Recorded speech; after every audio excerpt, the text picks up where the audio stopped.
വേദനിക്കുന്ന മനുഷ്യർക്ക് ഉപദേശങ്ങളോ അഭിപ്രായങ്ങളോ ആവശ്യമില്ല. പ്രശ്നങ്ങൾക്ക് പരിഹാരം പോലും അവർക്ക് വേണമെന്നുണ്ടാവില്ല. കുറ്റപ്പെടുത്താതെ വിധിക്കാതെ അവരെ കേട്ടിരുന്നാൽ മാത്രം മതി.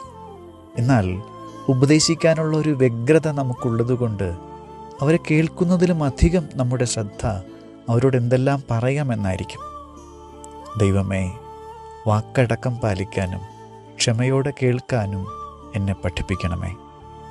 സ്തുതിയായിരിക്കട്ടെ.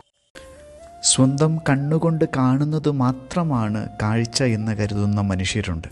മറ്റൊരാൾ പറയുന്ന മറുപക്ഷത്തെക്കുറിച്ച് മനസ്സിലാക്കാൻ പ്രയാസമുള്ളവർ. എത്ര തെളിമയോടെ പറഞ്ഞാലും ഉൾക്കൊള്ളാൻ കഴിയാത്ത വിധം സ്വന്തം ശരികളിൽ കുടുങ്ങിപ്പോയവർ. അവർക്ക് സത്യം അറിയാൻ കഴിയില്ല. കാരണം അവർ ഉണ്മയേക്കാൾ സ്വന്തം ശരികളെ വിലയുള്ളതായി കരുതുന്നു. അവരോട് തർക്കിക്കുന്നത് ഊർജ്ജനഷ്ടത്തിനു മാത്രമേ ഉപകരിക്കൂ. സ്തുതിയായിരിക്കട്ടെ.